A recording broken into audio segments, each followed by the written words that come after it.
to another episode of the Wealth Building for Dummies podcast. My name is Kyle Demian, and I'm joined here with Renji Matthew. And today we're going to be talking about a recent article from Zillow that came out talking about how the price of houses and inflation and how crazy inflation has been in the United States, while the average income for the average American hasn't kept up with it. They talk about there being a huge difference in income needed now to purchase a home compared to what it was just even a few years ago.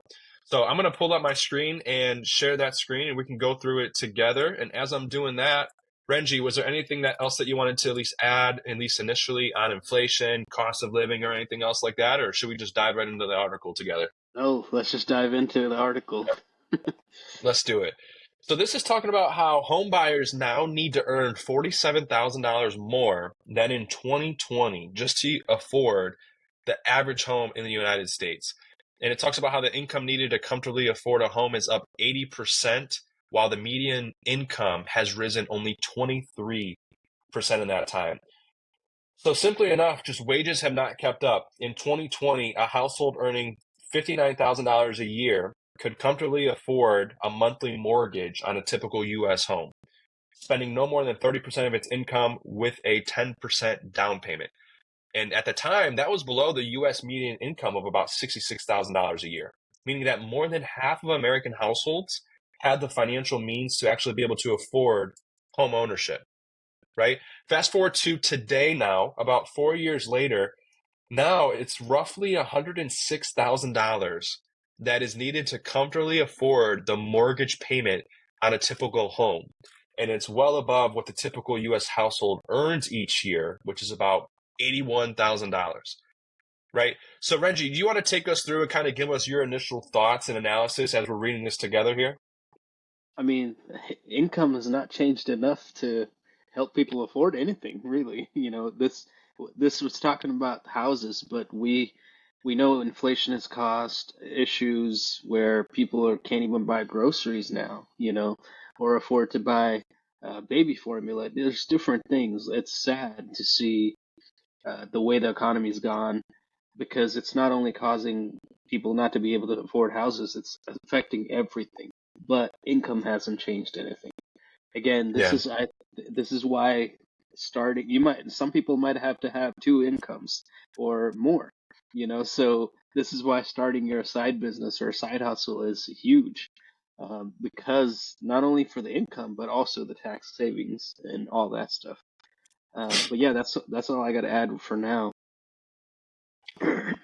This article then goes on to talk about how now buyers are teaming up and house hacking and or moving to more affordable areas. It goes on to talk about where the housing is lowest and highest priced, most affordable, and so on. But what I think is the craziest part of this is, we look at the market over the last few years, and not only have prices gone up, but also so have the rates. And the average rate, average mortgage rate right now in the United States is about 7.5%. So rates are nearly the highest that they've been in 25 years, and prices have also gone up too, right? And so this leads to a lot of people thinking that, what's going to happen with the market in the next few years, or even this year, as the Fed has announced that there's going to be a couple interest rate drops. But Renji, if the interest rates start to drop, what do you think is going to happen to the market? Well, if they stick to that and it actually drops, I think the market's going to go crazy. I think we're going to have another bullish run like we did through COVID, where house prices are going to go up like crazy, because we've gotten to a point where people have stopped buying. There's still people buying, but not as much as it was before, right? Because interest rates, like you said, have gone up. And it actually, I think some states it has gone up to close to 10%, but it's starting to come down again slowly. But if interest rates drop at anywhere close to 4 or 5, I don't know if it will, but if it does, house prices are going to go up again because people are going to start buying again. Because people know prices are never going to be as low as it has been unless we have another crash, and interest rates might not ever get to what it used to be. So people are going to go on a buying frenzy, and start buying up. And a lot of this is happening Yeah. also because a lot of the people from the coasts are moving inward, right? And in the coastal states, prices are of houses are a lot more than it is in the central states and stuff like that. So a lot of people buying in cash because they think, oh man, these are cheaper houses. But if they're not looking into the market where they're buying in, those houses they're paying for, even in cash, is a lot more than it's actually worth. So that's Yeah. also causing the prices of surrounding houses and neighborhoods and stuff to go up too. Um, but yeah, I think it's gonna go up like crazy if they do drop the interest rates. What do you think? What are your thoughts? I think so too, because like someone in my position, we had moved down to Florida a few years ago. We just moved back up to Ohio, and we made a quick decision to move back up to Ohio. So we just got into an apartment, right? So we're kind of in the phase where we're looking at houses, and right now the prices are higher than they've ever been, and the rates are higher than they've ever been. So for anybody, it's hard to qualify, for a home with the prices being high and the rates being high. So other people that are, probably in my position as well, in an apartment looking to buy a house, what most of them are probably thinking is, oh, I will wait. I'll stay on the sideline until the rates drop. The problem is they're not the only people thinking that. And what happens when the demand skyrockets is prices go up, supply and demand, right? So I think, yeah, when rates start to come down, making these houses more affordable, it's only going to increase the prices of the home, which, thinking of that, it makes sense. Actually, the time to buy and to get in the market would be now, right? Get into the market now, lock in whatever rate you can, and then refinance in the future when rates come down. Because otherwise, if prices continue to go up, it doesn't matter what the rates are. It could create almost like a scaling amount, if I'm thinking of the right words, where like, yeah, prices go up, rates come down, your payment's still going to be the same almost if you wait, right? It can. So Potentially. I get, yeah, it can. Like I get asked a lot, like, is probably a bad time to buy, right? I tell people as long if they can afford it and they hold on to the property for a long time, anytime's a good time to buy. Because if you look at market prices, yes, there's ups and downs, but if you look at the downs, they're never as low as it used to be before. So if you hold on to a property for 10 years, if you can afford to hold on to it 10 years, if you're doing it right and everything, the property value is going to go up from when you bought it to 10 years from now by a lot, you know? Hmm. So if you can hold on to it long enough, it's going to be better. And like you said, if interest rates are high, you can always refinance when it comes down, right? And that's a strategy that a lot of investors use too, is when there's equity in the house because the value went up. Now they can take that cash out and go put it into another property. So there's different ways to do that. That's another reason why real estate is a great business to get into, because there's a lot more tax savings through depreciation. And not only that, equity can go up so fast if the market goes up that you could have more money to take out of, and have access to go invest again. But yeah, Yeah. so I think, like you said, it could vary, but it depends also where you're at, what your interest rate's at, all that. But we've all seen during COVID, market prices for houses have gone up almost 100,000 more. Some places more than that, you know. Yeah. So even our primary home we live in, it went up by 75,000 from what we bought. So it's gonna go up in value. Yes, that value will come down, but it's still over 50 more than what we bought it at.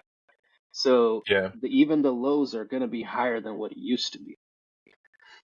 And that's why I think a lot of people are, especially investors right now, are turning to the creative finance ways to get into real estate, because it could be hard to qualify for new loans right now and to cash flow with how high the interest rates are. So that's why, investors are turning to subject to and creative financing options to be able to borrow money at better interest rates, right? And especially if you have a distressed seller, whether they're, trying to sell because of a divorce or, preventing a foreclosure or bankruptcy, like those scenarios, you could come in and actually save and help out the seller while also getting yourself a good deal on real estate. right? So like that's where some of these investors now are turning to, just because borrowing money is so expensive right now and rates are the highest that they've been in over 2 decades, right? So with that, in back to the article and kind of people struggling to keep up with the cost of inflation and the cost of housing in America, like what are some ways that if somebody came to you and told you that and they were asking like, hey, what can I do? What would you tell them are some different ways that they can, I mean, really it just comes down to increasing their income, right? To help them try to keep up with inflation? Yeah, I mean, there's a couple of things. If you don't care about the entrepreneurial side at all, you can get a second job, or you can go ask for a raise at your job that you currently have, and all these things. But what Kyle and I did, we started into side hustles and different things like that.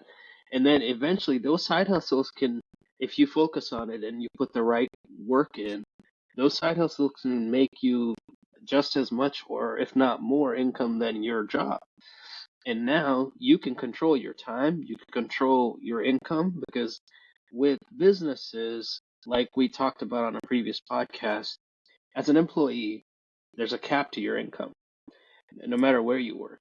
But as a business owner, if you put in the right work and all that stuff, you can do you can essentially have no cap in what you're doing, if depending on how much work you put in. So side hustles are always good. And then something else we've talked about, having a side hustle also helps you with a lot of tax savings. Because if you do the right tax planning, there's a lot of ways you can write off things if you're doing the right work and everything. And now you get to keep more of your money too. So if you think about it, as an employee, if you're making 50 grand a year, and as a business owner, you're making 50 grand a year, there's a lot more of that 50 grand you get to keep as a business owner because of the tax benefits. Unlike an employee, you don't get to keep as much because there's not as many tax benefits as an employee. So yeah, side hustles are always a good thing to do. Yeah. And even if it's not necessarily, say, making you a bunch of extra income, like you mentioned, those extra tax deductions and tax benefits can help you at the end of the year see more of your income actually being kept for yourself instead of going to the IRS. And we've done, the show talking about that. The last thing I think I want to say before we kind of wrap up our show today is, when Renji was talking about, going out and getting a second job and or starting a side business, there's who is it that has the saying like choose your hard? Is that Goggins or no? I've heard a few people say it, but yeah, I think I choose, have too. Maybe it's not getting a anybody's. second job. Yeah, I I would think say maybe it's they've not all used the same anybody's. quote. Yeah. Yeah, I don't think it's anybody's, I guess, words, but there is a saying to choose your hard, right? And if it comes down to it, struggling with money is hard, and kind of being behind the eight ball when it comes to your finances and inflation, like this article talks about, is hard. And I get it, getting a second job for some people might be hard, or starting a side business, but it's either one way or the other. You choose your hard, where you stay exactly where you're at, or you choose your hard to make something happen and to go start a business, go get a new job. Most people get complacent at their job, but in reality, like there's competitors or other companies that would probably hire your same position and maybe pay you more, but you never know unless you look. Every 3 to 4 years, maybe consider that if you have a job. Or we always recommend saving up to be able to get into assets. And if you're struggling with money, maybe you can't get into assets right now, right? But you've got to start a side business, a side hustle, an extra way of making income. Pocket that income, save that income so you can get into assets in maybe 2 to 3 years. And then we start talking about helping you get out of the rat race and potentially become free, financially free, in 10 years or less. We've helped people do that. Our mentor has helped people do that. That's kind of the path that we've fallen into too, is just educating people on how to get into assets so you can become financially free. And, one day you could talk about leaving your 9 to 5 because you have passive income coming in, right? So Renji, is there anything else you want to end our show out with today? Yeah, I think that quote has a lot to do. We're talking about a society too. When good time, there's the other quote where there's good times, it causes people to be weak. When there's rough times, it causes people to be strong because they have to go and fight for it and do better for themselves, right? So I think we're in a mix of both right now, where uh, things are getting hard. So people have to do something about it. Otherwise, they're going to be stuck where they're at, and they're going to suffer later, right? So, like you said, like you brought up that other quote, you could either have a hard time sitting where you're at and struggling with money now, or you can have a hard time starting a new business or starting a job and stuff and figuring things out. Those are choosing your heart is different, right? It's the same thing with diet, sticking to a Yeah, diet is hard, or you could struggle with your health later if you don't, right? So there's different types of struggles you can go through. You have to figure out what your struggle is and what you want your struggle to be. And choosing the struggle you go through is going to make you the man or woman you're going to be in the future. So choosing that is going to do a lot for you. So yeah, we're going to have hard times. We're like, if something like COVID happens again, do you have a plan for that? Did you have a plan when COVID happened this last time? If you did, awesome. If you didn't, do you have a plan if something like that happens again? And yeah, if that plan includes passive income, are you looking at assets or what you want to get into now? Are you putting money aside for that stuff now? So these are all stuff that we'd like to talk about. So hopefully this will at least make you guys thinking in that direction. absolutely. And as we talk about assets, what happens when inflation occurs? Your asset appreciates and goes up in value with inflation. So that's a lot of times why we talk about getting into inflation, because you can ride out these periods of maybe tough economic times for others. But if you've owned real estate over the last 4 years and the prices are going up like this, you're sitting great, right? So thank you guys for tuning in to another episode of the Wealth Building for Dummies podcast. My name's Kyle Demian. This was Renji Matthew. And be sure to follow us on social media, which we'll have our accounts linked right here for you. And be sure to like, comment, and subscribe. Let us know what you guys thought of this episode, what your thoughts and your comments are, and leave those below. Is inflation impacting you? What are you doing to combat it? And what questions do you have for us to maybe help you combat it? Let us know, and maybe we'll make an episode on it on our show next week. So thank you guys for tuning in, and we'll see you on the next one.